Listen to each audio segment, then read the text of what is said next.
Inspire Me seminar today. Gorgeous fall Friday, and glad you're spending some time with us here today. As always, I do have an attendance sheet that I would like for you to sign. We'll pass it around. If you've already signed it, just pass it on to the next person. So you can put that on there. All right, so we have a wonderful guest speaker today who is, I'll go ahead and say Chuck Adams, but he is an alumni of our program, graduated in 2012 with a mechanical engineering degree. And shortly thereafter, he moved to North Dakota State University and completed his master's degree in mechanical engineering. And then went to work for GE Aviation, where he's been, I guess, been me since then. So about 4 years with GE Aviation, doing work and some very interesting work that you'll see today, but primarily working on a lot of some of the components for the jet engines that GE makes. So very, very interesting work. Along the way, he also got an MBA at Indiana University, which is, I don't know, it must have been an online.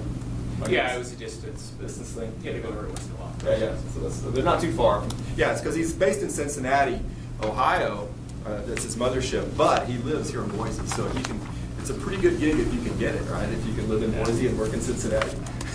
So, in any case, we love to see our wonderful alumni come back and tell us about all the wonderful things that they're doing. So let's give Chuck a warm welcome.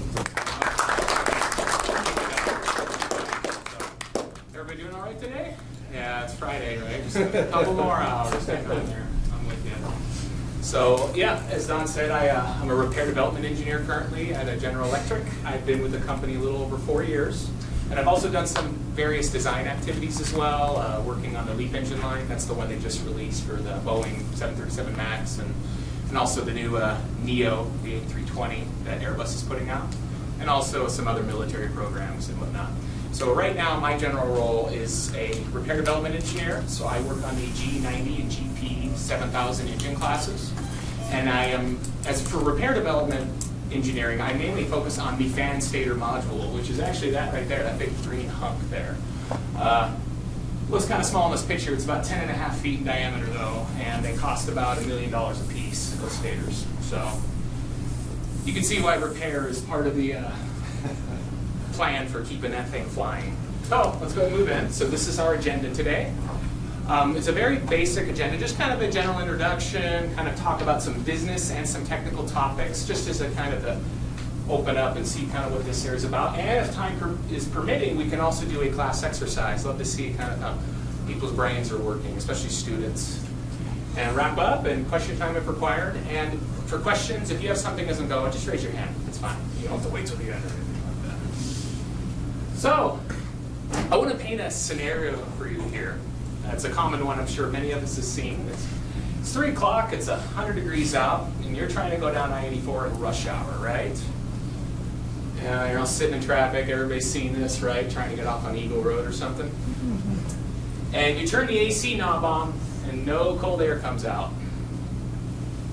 Lovely, as they would say in the UK. What would you do? Hey, what would you guys do? Okay. Roll down the window. Roll down the window. That's a good one. 100 degrees, some people, but I'm a window guy. I like that. Anything else? You can talk. It's fine. Sure. Honestly, since I'm used to cars without air conditioning, just accept it.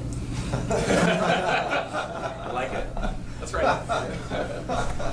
So there are a lot of options available if you think about it. You can keep driving the car without the AC working. What we would call that in generally the aviation industry or other industries is the serviceable option. When something is serviceable, it usually means that you could still use it as intended. You could go repair the AC system, the repair option, which also includes general maintenance, so think like oil changes and whatnot, that kind of falls under that. Or you can also just replace the whole thing. Now, yeah, if you replace the AC, you got to charge it back up, which kind of falls under that. But the point is, you could just replace the whole system. I had to replace my intercooler once, it was beyond repair. The fourth option is pull over and cry like a baby. I don't recommend this option. Yeah, one of my friends did once. So the point is that you have all these different options, right? Companies face this daily. They have to make these decisions with, okay, if we put out these parts and they're wearing out, what do we do? Do we replace them? Do we repair them? And in many industries, this can be as simple as just replacing the part. Think about semiconductors, right? High volume, low cost components. You know, if your toothbrush, for some odd reason, I mean, you must have been really cranking that thing, but if you're brushing your teeth and it breaks off, what do? You go get a new one, right? Pretty simple. They're really cheap. No big deal. And many consumer products are like that. Not all of them. Some of them are. And some are just straight up expensive to repair. Imagine if you had semiconductors, think about Micron, and you had a chip or something going bad. Can you imagine trying to repair something like that at the microscopic level? It's just not worth it. They're just like, here, just take the computer chip. We don't really want to try to repair this. However, sometimes replacing is not so simple. And the most important thing is it's not so cheap. Think about low volume, high cost components, long product life cycles. So think about jet engines. These things are in service for over 20 years sometimes.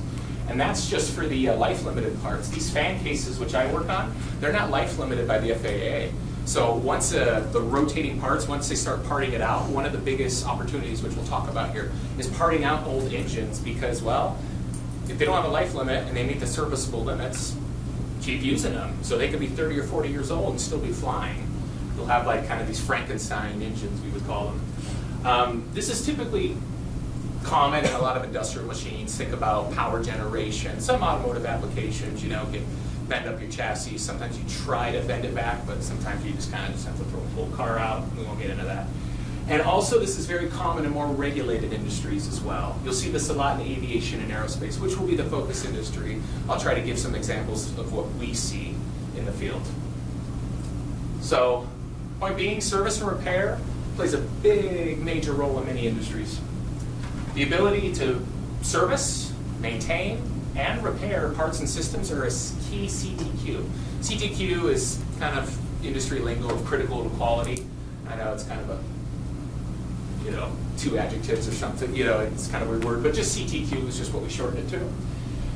When parts cost a lot of money, this can drive component shops, companies, customers to actually go seek out service and repair options versus just straight up replacing it like a toothbrush, right?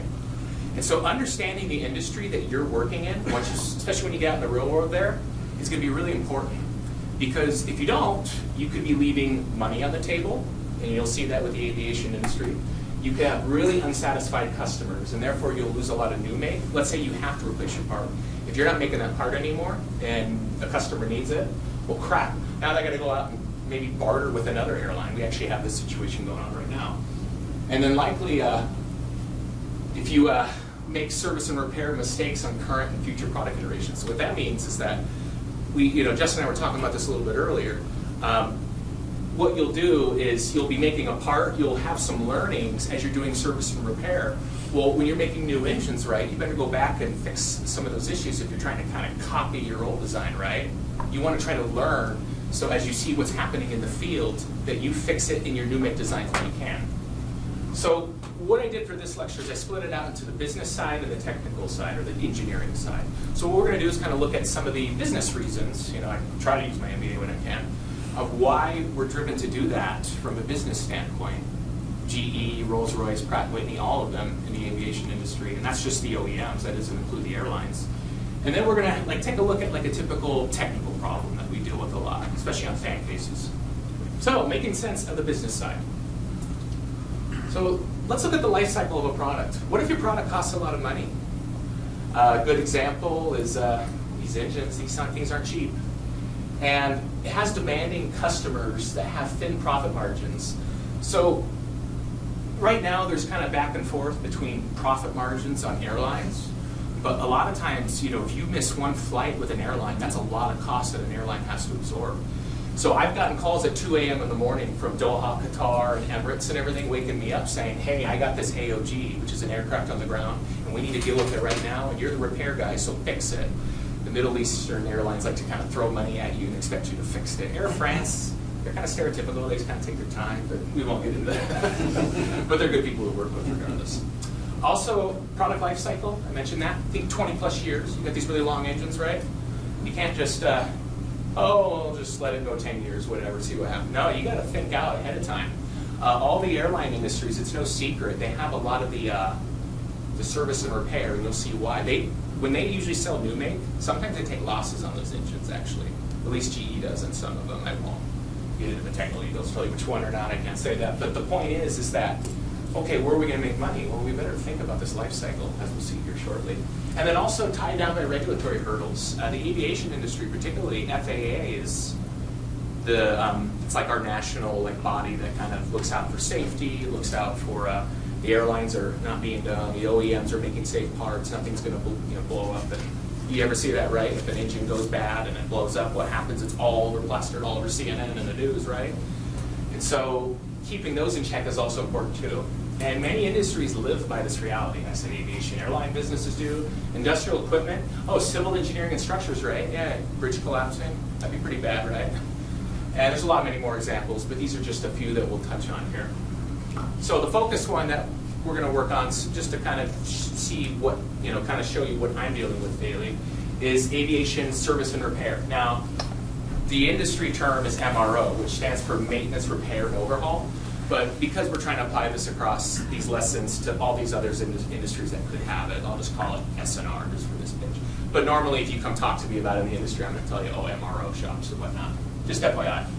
So with such a long life cycle, remember 20 plus years for aircraft and engines, that's a big part of this, is this whole service and repair component. Ibis World, which is a big marketing firm, they estimate that the aviation service and repair just for this year is $18 billion. So that's $18 billion of changing hands just to keep aircraft flying. That's not even the new make and selling them. It's worth a lot of money. And it's only going to grow. And what's really happening right now is we're starting to see a lot of the Asian countries, they're buying a lot of short-haul engines. That's actually where a lot of our LEAP engines are going to right now. This short-haul commercial for the Asia region is, it's exploding. It's huge, double digits. And so with all those engines comes all the service and repair you have to deal with, right? Okay. Yeah. Is that number related to the overall number of aircraft that are out there, or is it more related to maybe the age of the fleets that are out there? They're getting older, and so therefore more repair. Both. So when you have an aircraft and you're flying it, you'll have things like A checks, B checks, C checks. So after so many cycles, which would be flights, or after so many hours, so a lot of the long haul engines, think 777s when you fly from here to Shanghai, those will be very time driven, while the short hauls, because they're doing those quick little, Boise to Salt Lake, those are more cycle driven. But the point is that they'll have those intermediate checks, but then when GE90 is an example, when they hit the 50,000 flight hour mark as an example, that's considered the half-life of the engine. That's when you'll bring that in, you'll do a complete tear down, and that's when you're going to strip everything. Does that make sense? Yeah. So sometimes it's a little just change the oil on this, part here, APU or whatever, and then other times it'll be, we got to strip the whole thing down and check everything. If that makes sense. So you see a lot more planes hitting that last check, that full check. Yeah, so when we think with the product life cycle, if you think 20 years out, right, you have to think, well, we better start getting MRO shops online now, because 20 years down the road, we're going to get swarmed with all these engines that these operators are flying. So it's both, if that makes sense. So maybe, yep. And so point being, $18 billion, it's a big marketplace. It's only going to grow. I think in the next 10 years, they're going to say it's going to be probably in the hundreds of billions, just because of all those. Inflation or not, we won't go into that. But the point is, it's big. It's a big chunk. And also, aircraft engines are being pushed harder and harder with each new generation. A good example is the engine I work on, the G90-115B. It's the largest engine in the world right now. High thrust, it's 115,000 pounds of thrust, that's the industry highest. They don't go higher than that. And our new G9X engine, which is actually set to be released onto the 777X in 2019. So when G90 came along, the 115B was certified like 2003, early 2000s, 42-1, which was pretty high at that point. But now with GNX, or 9X, they want to push it to 60-1. So point being is, to put it in layman's terms, as those compression ratios go up, your temperature goes up inside that flow path. Well, if you're running 1,000 degrees hotter, just throwing a number out there, your typical parts that you use on the G90-115B are just going to start melting. They just can't handle it. So they're pushing these things hotter and higher temperatures, right? we got to be able to figure out, well, if they're getting pushed harder, that means they're going to have more distress. So we better think about the service and repair of those too, because we don't know what we're going to see, especially when you put new technologies on engines. Oh man, that's a nightmare. But the point being, aviation service and repair, if you can get into this, you can have a huge opportunity to make some money. That's really what it's about. Hence why there's many businesses supporting it. With Boeing and with a lot of the airframes, we have a lot of fragmented shops. While on the other hand, something like the OEMs for engines, just the way they are, a lot of that's held tight. A lot of service and repair is done by the company itself. You'll see why here shortly. So aircraft engines, tough environment, right? They got to withstand temperatures of 2,500 degrees plus in the high pressure turbine. So when you think about after it comes out of the combustion chamber, all that hot air has to go through the turbine. Yeah, we see really, really hot temperatures there. And it's just getting higher and higher with the 9X. They got to operate from 0 to 40,000 feet. Okay, sounds like, okay, it's just got to go up there, but with 40,000 feet comes less oxygen, it comes stall, you get a compressor stall. You got to deal with all those issues from the very bottom all the way to the very top of the flight deck that it can go to. It's got to contain liberation of blades or have life limits to parts. So if you have something that breaks, you either have to show it'll A, never break, or B, if it does break, it'll stay contained inside the engine, because if it leaves the engine, it's going to pierce the fuselage. You guys remember the Southwest one with the woman that died?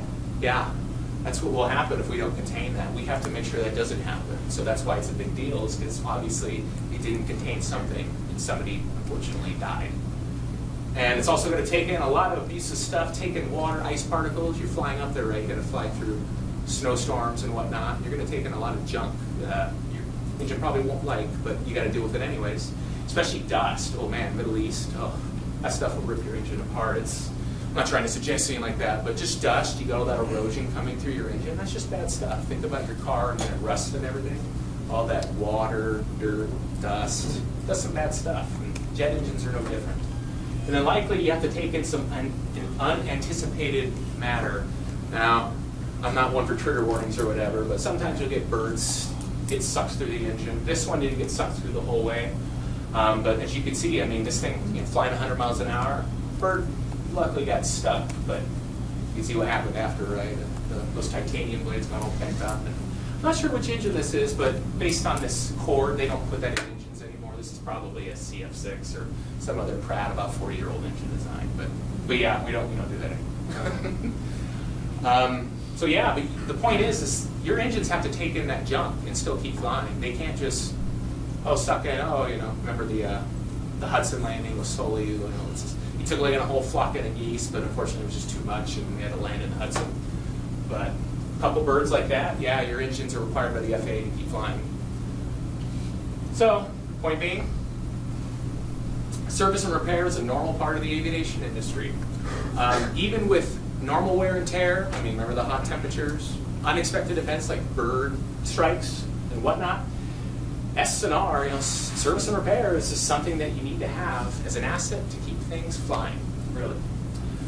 And then I put this bullet point in. Obviously, the focus industry in this is aviation, but this could be equally important as well for other industries, power generation and whatnot. If you keep down a power turbine for too long and you don't supply power, either A, people will have power, or B, you'll have to start drawing it.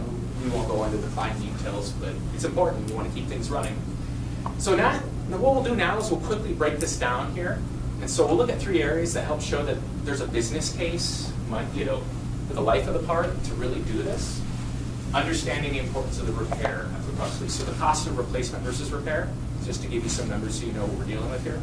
And addressing regulatory compliance issues is required. Again, the FAA, right? I have to make them happy. The company as a whole has to make them happy. So item 1 is the life of the part, right?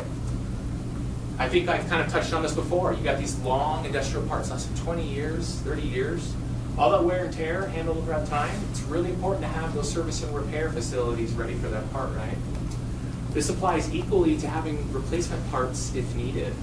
And I put this bullet point down here because this can bite OEMs, the people that make those engines, aircrafts, or whatever products you're working with, and other manufacturers in the behind, put it lightly, many years later. This is something that... Sorry, that wasn't the answer. That's what's going on. Were you agreeing? No. Yes, I do agree. It's actually what's going on with the A-10s and the B-1s. Mhm. Dias Air Force Base down Yeah. here in Texas had to sell a B-1 in order to get parts for another B-1. Yeah, the TF-34, that old thing, man. Yeah, it's definitely. Yeah, it's. Wish it would have taken back. I worked at the CF-34, which is the civilian version, and yeah, wish it would have kept better records. That's another issue we could talk a different day.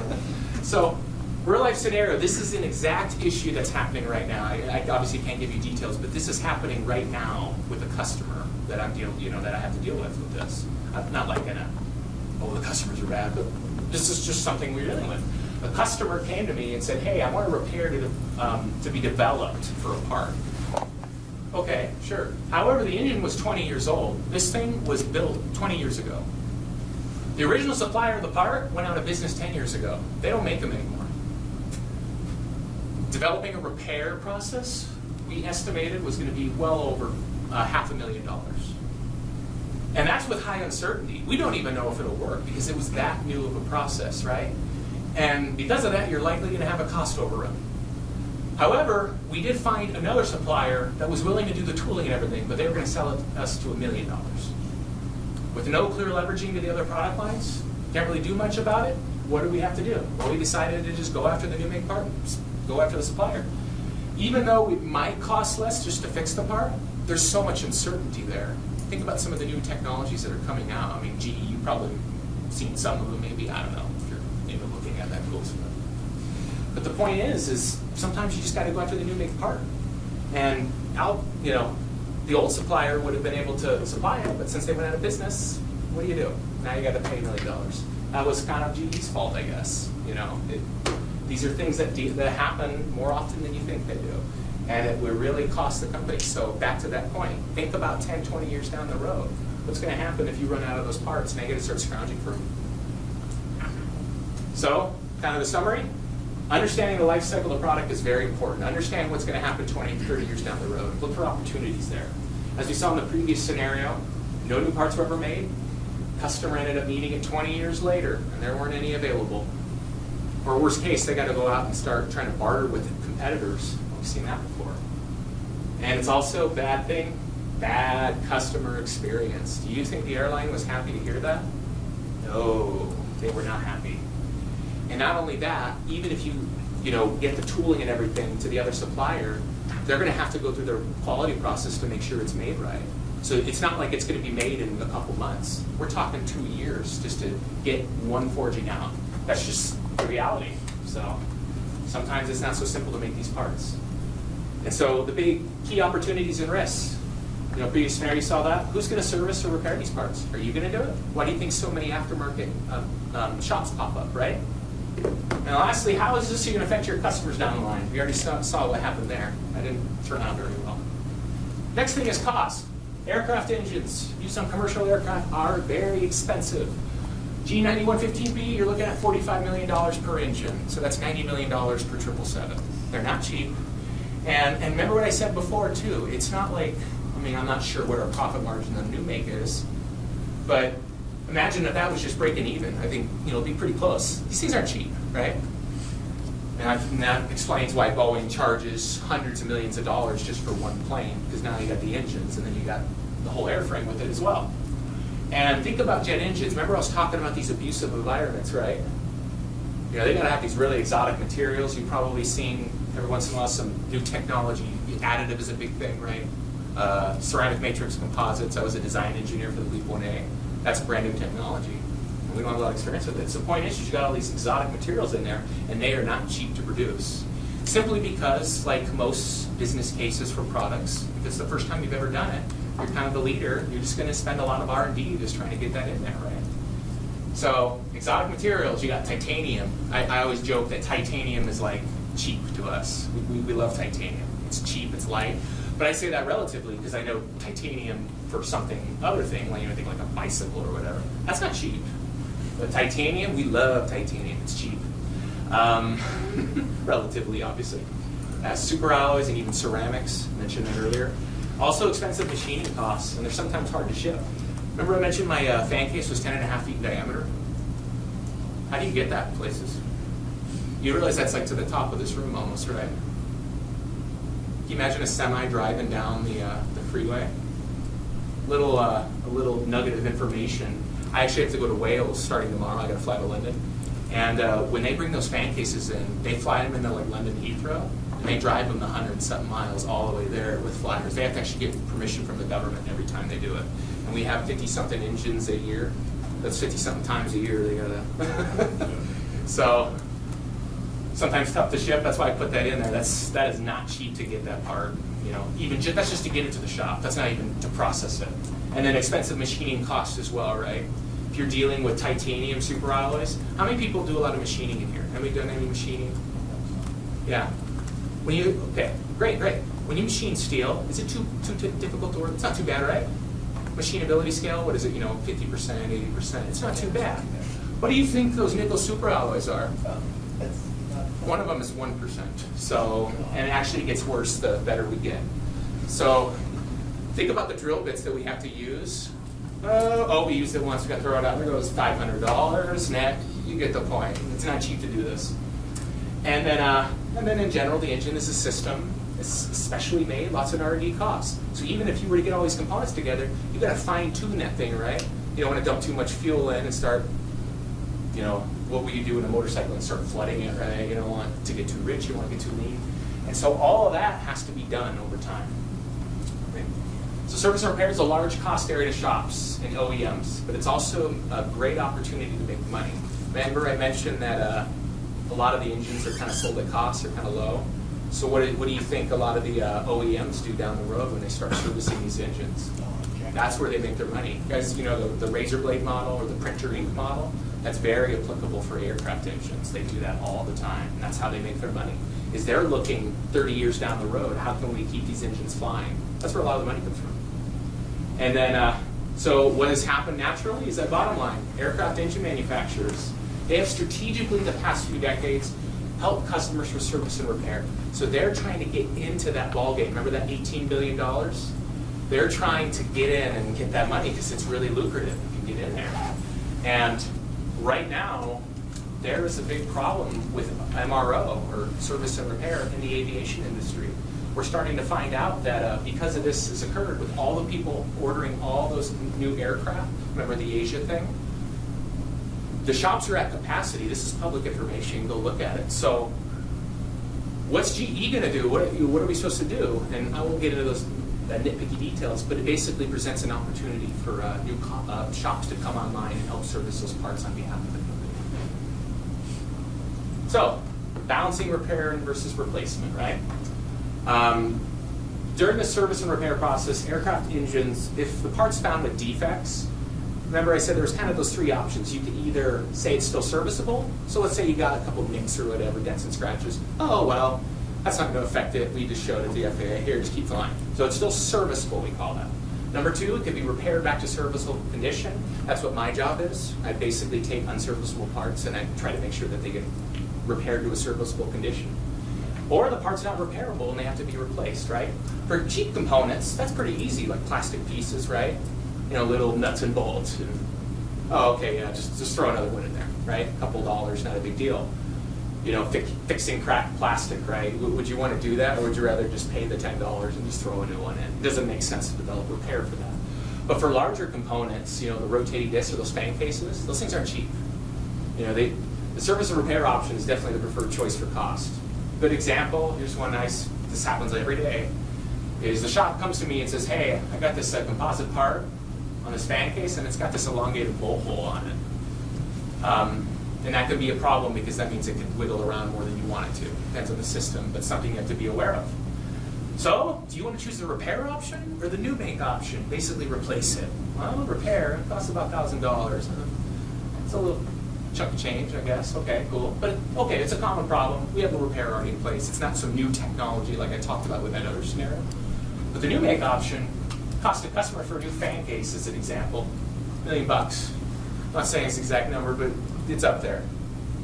Cost to our company, it actually costs us, even though we sell it to the customer for $1 million, we still have to pay $500,000 just to procure it, right?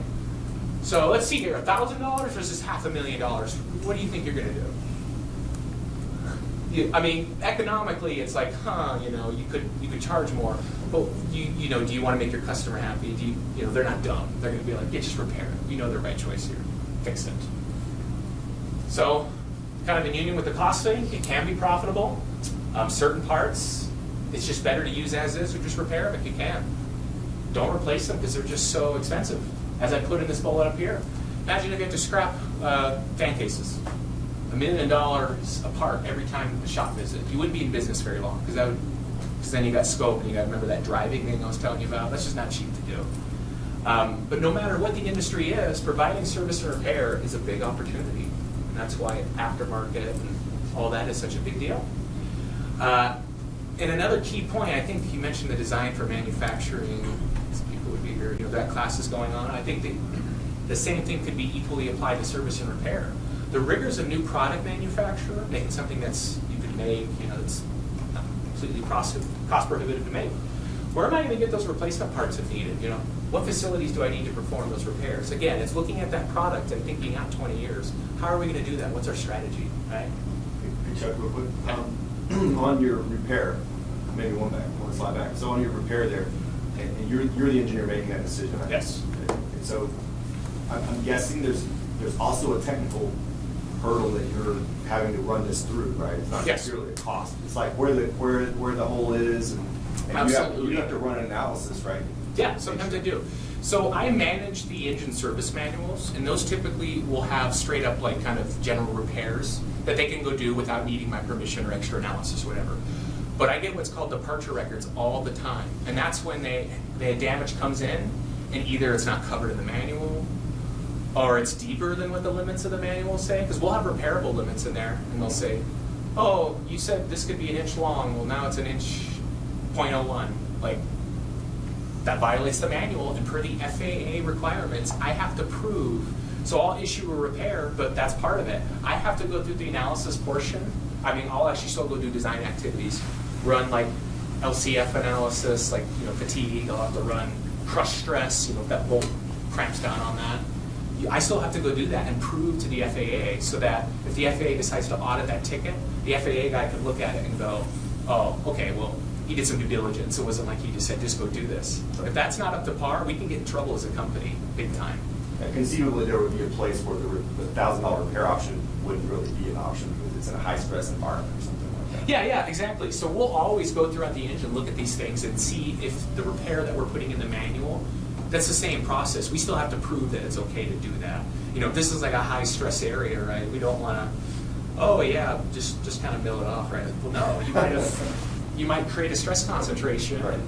Great, we had customers suggest repair to us, and we're like, no, you're going to crack the case if you do that, but they don't know that. They're just like, oh, fix it and get it going. They're the airlines, right?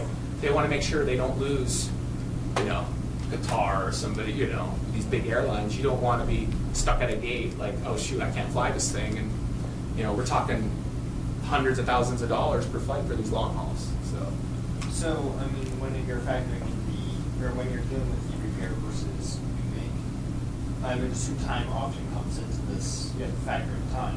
And if you have a new part lying around, is it just faster sometimes to just throw a new part in there instead of trying to repair it? Yeah, absolutely. I have a couple cases even now where sometimes you'll get these parts that are bolt-on, like a part that's a little spendy, but we can kind of figure out how to fix them, right? And that happens. We go, well, we want to fix these parts, but we really need to turn this engine around in a week. What do we do? So that's what we do, is we just say, we'll just pull them from the shelf. We know that they're one-to-one replacements, put it back in, and we set those off to the side and process them later and put them back in the pool. Happens all the time. You're absolutely right. Good point. All right. And last regulatory. Many industries have government or NGO regulations that they must abide by. In the aviation industry, we have a couple of them at national and international levels. The ones we deal with most often in our industry is by far, because we're a U.S. company, GE, the FAA, Federal Aviation Administration. Also, with the CFM LEAP engine, that one also went through EASA certification, so that's the European Union's. Basically, the FAA's the equivalent for the European Union. We call it European Aviation Safety, but we just call it EASA because it's easier than saying that whole thing out. Or you got the China Aviation Administration of China, or Civil Aviation, I bet. Yeah, I got the characters there. That's Dongguo Mingyong, Hong Kong Ju, but I'll just call it CAC. Well, it took Mandarin at BSU. Good language to learn, by the way. Yeah, that's the character for middle, and that's the character for kingdom. But I don't know. These regulatory bodies, they provide the legal authority, regulations, and instructions for continued airworthiness. So they talk about how you operate it, if you need to, like what you need to record when you repair things, all of that gets covered by the FAA. Operation aircraft is certification of aircraft engines. When you go through a process to build a new engine for a new aircraft, you have to go through a certification process. It's long, it's expensive, and that's why it usually can cost up to $1 billion just to get one engine online, not alone start making them to ship them out the door, just the R&D cost. Service repair of aircraft engines, I mentioned that. There's a lot more areas, but this isn't an exhaustive list. So service and repair, regulation-wise, is really important. Aircraft and aircraft engines are certified to type design. What does that mean? That means that if any repairs or replacement parts, they must maintain a condition that is equal or can be proven that's better than the original type design. So if I take an LCF knockdown, that could be okay, but as long as it meets the original nameplate life, as an example, fine. The point is you can't, if you like take a part and you somehow fix it, but then it decreases the life of the engine to like half of what it's put on the books, you have to track that engine, A, or B, you just don't do it. That's what in industry, like, just don't even go down the road. Just fix it so it meets the original nameplate. So if a replacement part, a repairer does the following, it is either not allowed or must be tracked by the FAA or the operator. If it decreases the part or system life, now I should have put a star in here, if it decreases it past the nameplate, I won't get into that, but it creates non-interchangeability conditions. That's a big one. You can just say, oh yeah, I'll just bolt this on, it'll keep this particular set together. Well, what if the operator wants to take that apart and swap it? We get swaps all the time, and it won't mate. Yeah, we take problem with that, and so does the FAA. You can't do that. And we call that non-interchangeability. Creates an unsafe condition, can't contain failures, right? I was talking about fan blades, and we'll see that here shortly. You can't do that, and you can't let that thing even fly. You can't do that. Affects performance or flight characteristics. So if the pilot's so used to just flying it one way, then all of a sudden you put the center of gravity, it shifts off one way or another. That'll make the aircraft fly in ways that it wasn't originally intended to, and the pilots could do something wrong or whatever. So we have to have limits that the FAA sets. And special inspection instructions, let's say, remember the Southwest thing? Remember it said in the news too about going out and now they have to go do all these inspections and everything all over? The FAA deals with that as well. It's called an airworthiness directive. So if you find something in the field later that you find out is dangerous, right? Oh shoot, this could be spread all the way around, right? Think about like food, right? When they release something and they have to have a recall. It's the same kind of idea here. Obviously, you can't recall these engines because then you'll have your customers like Delta and stuff all in there. Oh, we can't fly them. That's their business model. They fly people. So they deal with that as well. There's other reasons, but for other industries, similar issues exist. Think nuclear, right? Think construction, civil. It all is there. So the point is, when it's here, it'll always be there. When purchasing products, think about some of these areas right here, and think about the industry you're living in. So let's dig into some technical details here. I'm trying to kind of go a little faster here. What are some key factors in a part's design? So now let's put on our engineering brain here, right? You look at temperatures, forces and stresses, right? What's the ultimate strength of material? What's the fatigue life of it in this kind of loading? Is it going to yield or is it going to harden? Sometimes you load up a bowl and it'll actually yield the material. Is that okay? Things you got to think about. And then remember the dust stuff I was talking about earlier? Is this thing going to suck in dust? Is this going to suck in a bird? What about water, ice? In fact, we have to throw ice slabs for certification tests at our engine to make sure that they're okay. Corrosive inducing elements, smog. It turns out smog in some countries, think like Mexico and China and stuff, actually can do some bad stuff to the inside of your engine, it turns out. And this isn't nothing new. People know about this, but you got to know about it. And interface interaction with other parts. Remember I was saying that, how you got to keep it together. All these areas must be considered a new make and service and repair. Here's another slide. Service and repair should always be a part of the equation. Knowing these design factors, what if your part needs to be maintained or serviced? Some thoughts, but not an exhaustive list. Are bolts and repair areas accessible, easy to work on? I think you were telling me about the oil thing, right? You gotta fill it all the way down there. Well, how's the technician gonna get down there? That's gonna be a pain. Or if you're doing something and you have to remove all this other junk just to get to it, well shoot, it's gonna cost a lot of money. You know, let's try to make this more friendly. Can the behavior of the material change? Corrosion weakens parts, right? Think about that. If you're gonna be operating in a corrosive environment, you might wanna add some margin to that. Think about that. Physical wear and tear occurring, fretting on part-to-part surfaces. This is a big issue in a lot of industries, including aviation. Got a lot of this rubbing or balling, stuff rubbing together. And worst case loading, like I said, with the fan blade out, which you'll see in a minute here.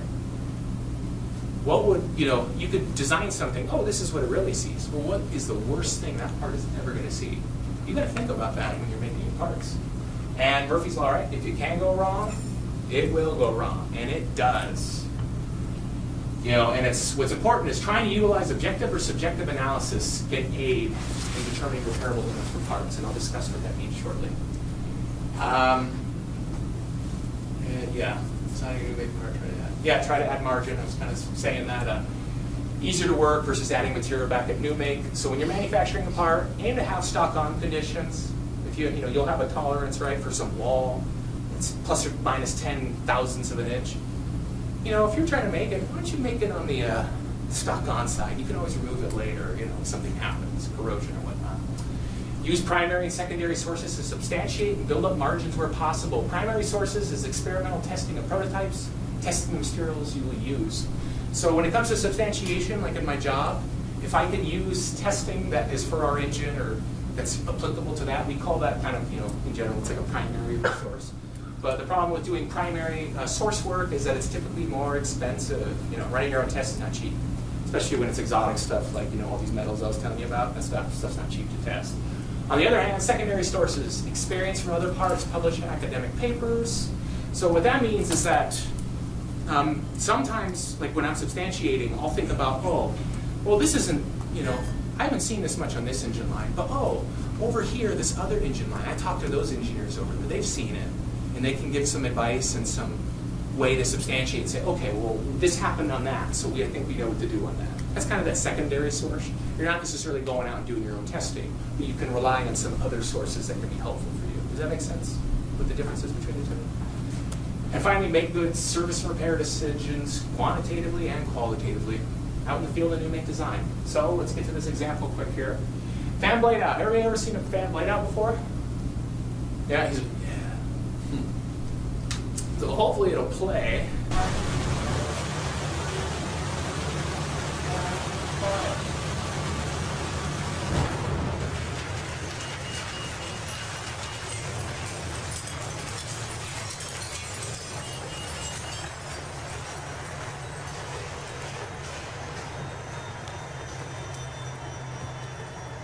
I'll go to the next slide here.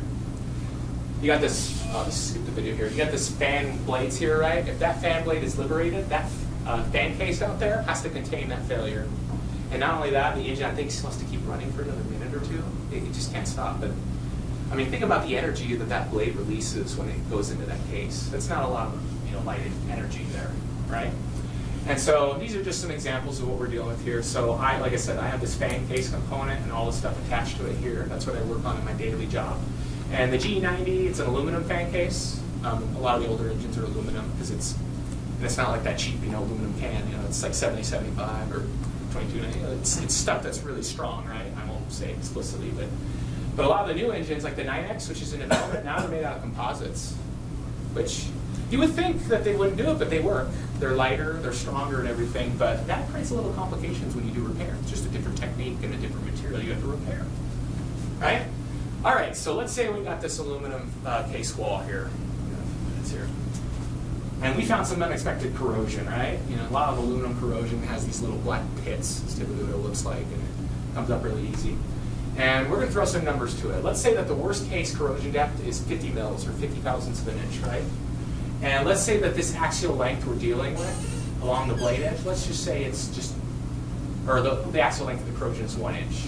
And we'll say the corrosion lessens closer to the edges of the 1 inch. I have a graphic that'll make it more sound here.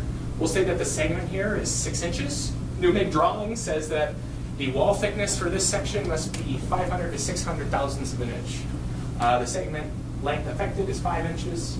An example material, we'll just call it high-strength aluminum. What does this affect? Remember I was talking about the fan containment capability? Imagine if that was on that wall. If you take away material from that, that reduces the ability for that fan blade to be contained. Fatigue capability. So for this quick example, we'll just assume that the potential interfaces and the fatigue capability are okay, but there are things that you have to look at when you're doing it. Okay? So here's our repair scenario, right? We got this 5-inch long section right here that, okay. So analysis thoughts here. Yeah, I think you can see these numbers here, right? So let's just say that corrosion is that red block in there, right? And it digs into the original blueprint, which is right here. Okay? So for the first pass, let's just be conservative. Typically, conservative calculations are easier. You just kind of do some hand calcs, right? And the repairs typically blended away. You know, we'll just say, okay, let's just buff it out, right? You can do two things. You can either analyze it objectively or subjectively. Objective means that you utilize a standalone analysis using minimum drawing requirements and materials. This is a more complex analysis, but typically a permanent. So think about your ANSYS and everything, right? You put all the things in, you put all the objective material properties in there, and you run it. That's going to take a while. It takes a lot of time. You got to make sure your model's right or whatever. But that's more of an objective analysis. And obviously when we go to the FAA for certification, we do everything objective, right? But subjective, what if we compare to the original drawing requirement using dimensions and material data rather than just going to the objective analysis? What if you could just do a hand calc and say, oh, it looks good, right? Subjective, if you can make comparative analysis, that is acceptable. So, here's some geometric assumptions we're going to make. Okay, well, let's just assume that the fan blade out load is concentrated on a 2D cross section, right? Now, why should we not assume a 3D volume? It's, you know, because obviously the fan case is this big 3D item, right? Well, let's think here. What if we concentrated on a 2D section? Well, if I think about that, that blade has got a knife edge on it, right? So that means that that knife edge, that basically what we would consider an infinitesimal wall, has to contain that fan blade out. So that's okay, so that makes our analysis easier, because now what we're going to do is take out a dimension and say T is basically virtually 0, you know, which is considered a 2D section, right? How does that affect the analysis? Hint, makes it easier. Now we're only working at 2 dimensions. Blending's applied equally at the same depth across the 1-inch section, and I'm going to give them 55. I'm going to give them 5 thousandths past the reported amount. Our shop's perfect at hitting thousandths of inches with sandpaper. What do you think the answer is? We're talking splitting hairs here. No. So we always try to give them some margin. Human hair, it can be like 1,000th inch. You know, we're talking about splitting hairs here, guys. Undamaged corrodal analysis. Yep, so we're going to assume we didn't know what this wall thickness started at, because when it's certified at the min condition, right? So we're just going to assume it's there. We could go measure it and it would help us in our analysis, but we'll just assume that. So we're going to do subjective analysis. It's simpler, easier to accomplish, and let's only do objective analysis if it's necessary, because it's a lot of time-consuming effort. And here's some materials. So let's just say that the minimum drawing requirements require this here. I'm not going to go into too many details for time and just for sake here. And let's assume that at production, I got these forging pieces, and I went and tested them. This is what I really got. So the drawing says it has to be like 50 KSI or better, as an example. But actually, oh, wait a minute. When I went and did these at production, so a good idea to hold on to some of your production stuff. Quick lesson for you. 55 KSI, hey, that's an improvement, right? 10%, that's great. I can utilize that when I do my analysis. So I do this, the original wall, that area there is 5 inches times 0.5. So that's the original wall area, 2.5 square inches, right? How do we relate the new wall to the blended section gone? Let's make an equivalent thickness. So what I'm going to do is I'm going to take this area, I'm going to take out that area, and then I'm going to divide it by that whole 5-inch length. It would be like if that whole wall was blended. Does that make sense? It's like an equivalent wall. If we do that, which is what's done here, it's 0.489 inches. So the condition is the same as having a whole 5-inch length of a wall being at 0.489 inches. So see how that's 0.5 there? That'd be like if that wall all of a sudden was objectively 0.489. Per FAA regulations, we cannot at this point say that this will contain the blade since it doesn't meet the minimum drawing requirements. Remember the type certificate thing? Doesn't meet the drawing. What are some factors we can apply to show that this condition is acceptable? The hint is in the material here. So with the fan blade out, what's really containing it? I mean, we have our yield stress, right, or whatnot, but what are we really trying to do? We're trying to absorb energy, right? You got this thing coming out of there and it's gonna hit that wall. Well, that's covered under something called modulus of toughness. Anybody probably heard of this if you've been in mechanics and materials? It's the amount of work that can be done on something before it actually fractures. Well, the same thing goes for the fan blade out. We're not looking to not exceed the yield stress. The thing would be so heavy you could never get it off the ground. But we want to at least just be able to absorb that material and not fracture and let that blade through, right? So the ability to absorb material to absorb energy is a function of the modulus of toughness. It's the area under the stress and strain curve. So what we're going to do is we're going to use a good approximation, because I don't want to use the Ramberg-Osgood and go integrated and whatnot. We'll get into that. But we're going to go ahead and just do a quick approximation. You see the shapes there? We got plastic region over here, elastic here. So we're going to use all those other material values that we had before. We're going to run through this equation. I won't go into too much, and we're going to plug it in. All right, since it is known that the production values are better, remember we saw that, a lot of those values were better. We know that the minimum drawing modulus of toughness is, well, I converted it to PSI, but it's 6.4 KSI. It's kind of a, you got PSI, right, because that's your stress and strain, but you're multiplying it by a dimensionless unit, so we just said PSI, it's fine. Minimum production MOT, oh, well, remember I had 55 and 71 for the previous slide, but trust me, it's there. And I apply all those in there, and what happens? 9.2 KSI. Hey, that means that for the energy absorption of that, the minimum production specs show approximately 44% better capability than the minimum drawing requirements. So what does that mean? Well, if we look at the geometry, we equivalently had what, 4, 8, 9, remember that equivalent thickness calculation? So that's 2.2% less capability on a volume basis or an area for our simplified model versus the minimum drawing requirement. But wait a minute, the production material showed 44% better, right?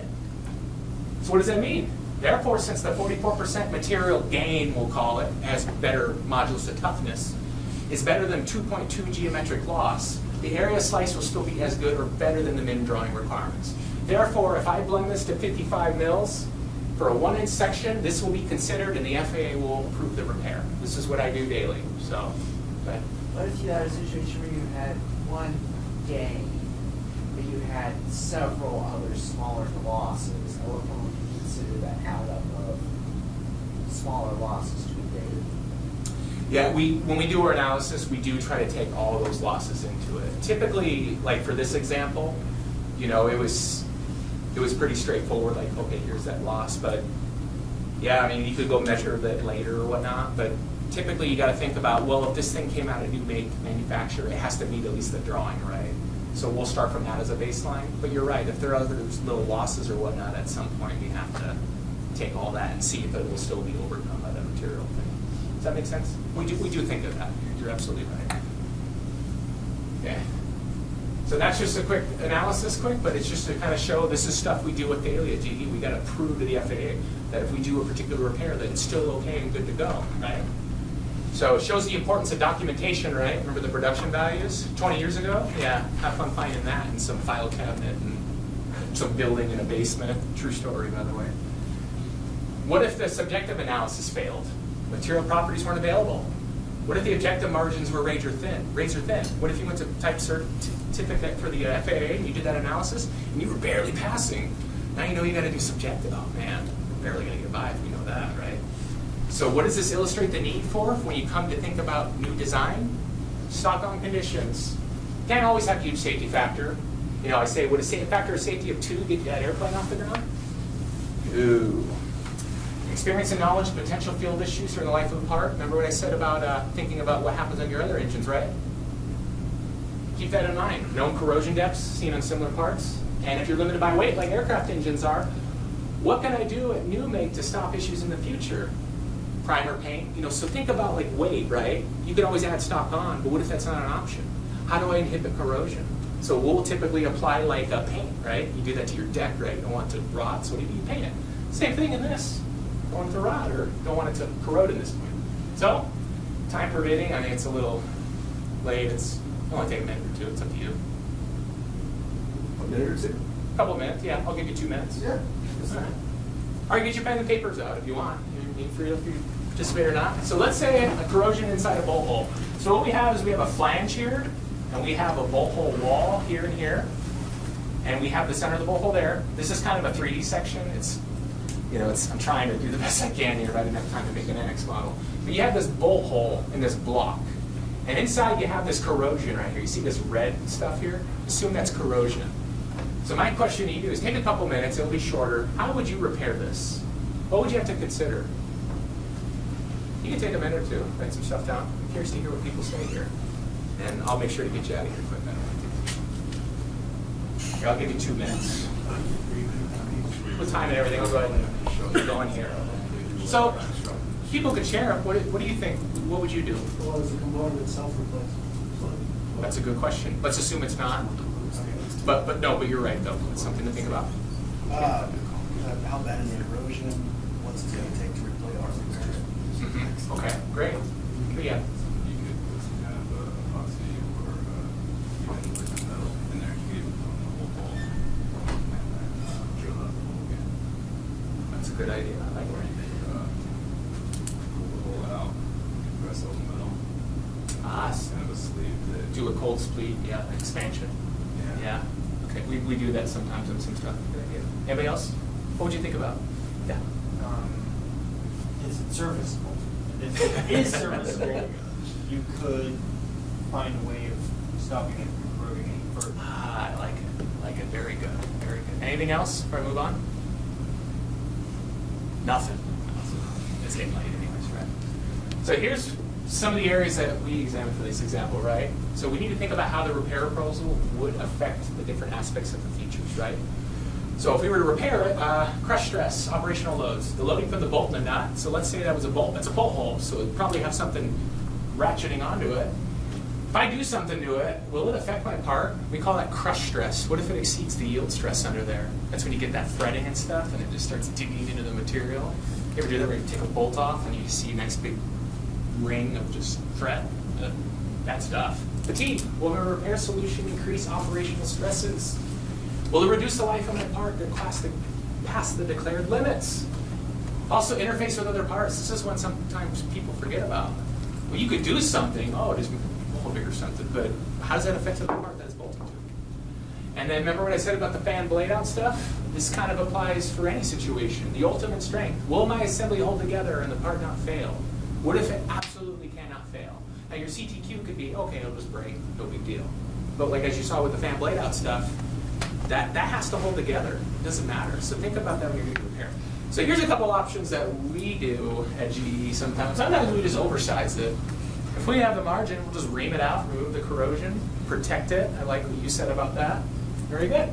Sometimes we'll do top hat bushings. So what we'll do is we'll drill a bit larger, do a counterbore or a spot face we call it, drill that in there, and then we'll press fit that thing right in there. Good to go. And then we'll obviously machine out the original drawing size in that bushing. And then lastly, this is the one that a lot of people don't like doing in the shops, is rivet plugs. Similar idea to this, but you can see how this is complicated. So what they got to do is they use a countersink, right? They have to put the countersink in there, drill that larger, but then they got to countersink the other side and make that rivet longer, and they got to take a pneumatic rivet gun and do that to it. Yeah, try doing that with something like 7075. They won't like you very much. So.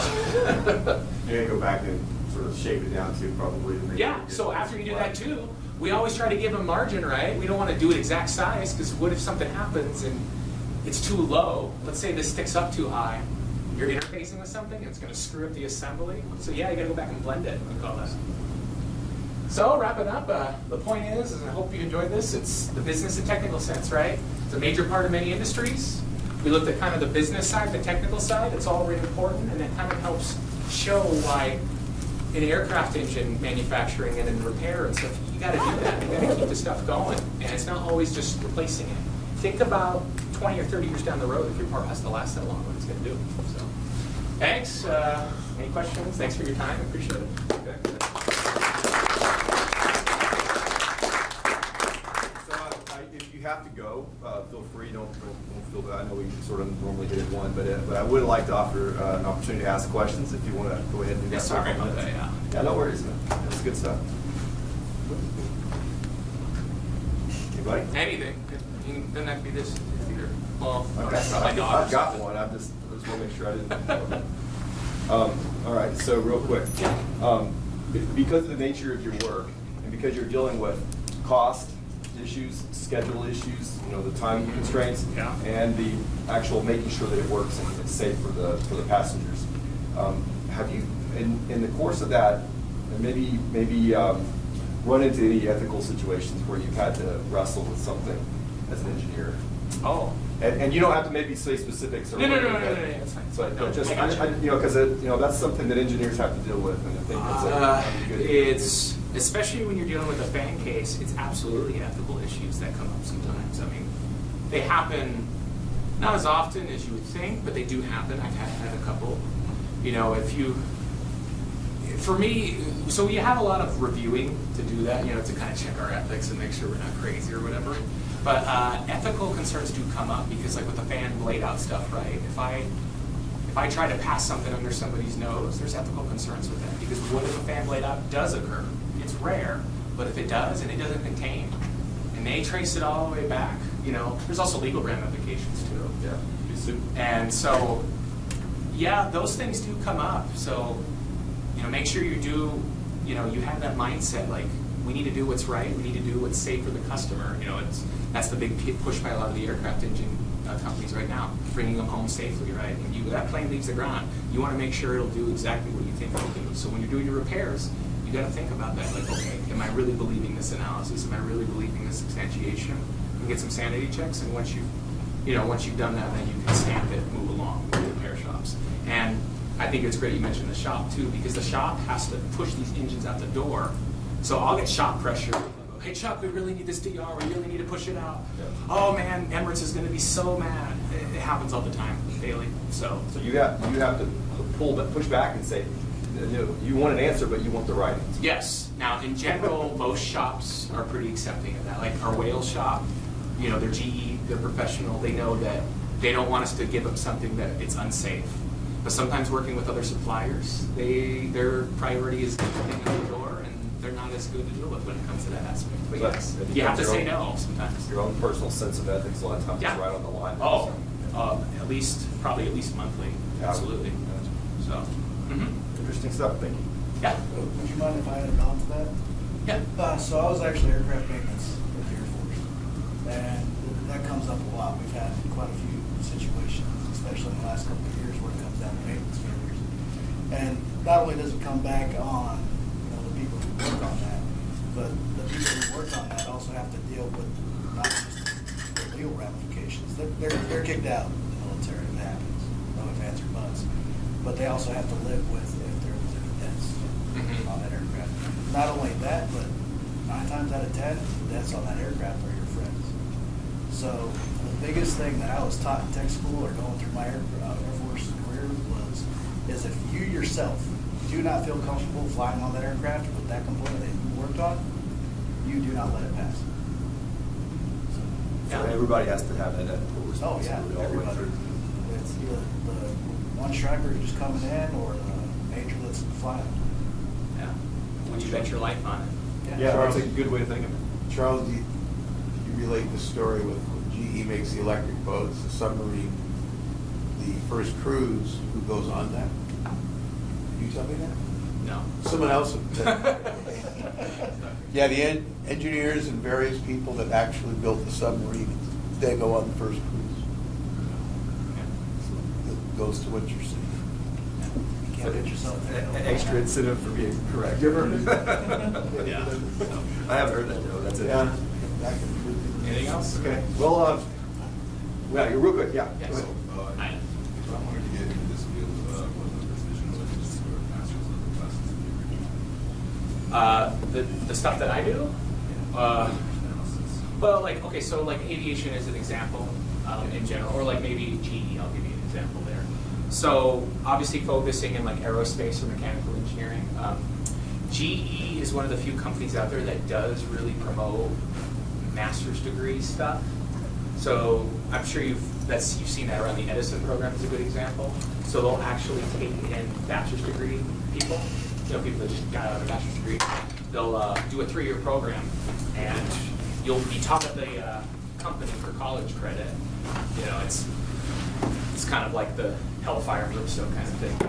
I won't get into that. But the point is that then the 3rd year they'll actually send you back to do your last classes and do your project, like a thesis or whatever. And then that'll hopefully help something at the company or whatever. So as far as subjects, I mean, the sky's the limit. I've seen a whole bunch of other people hired for a lot of stuff.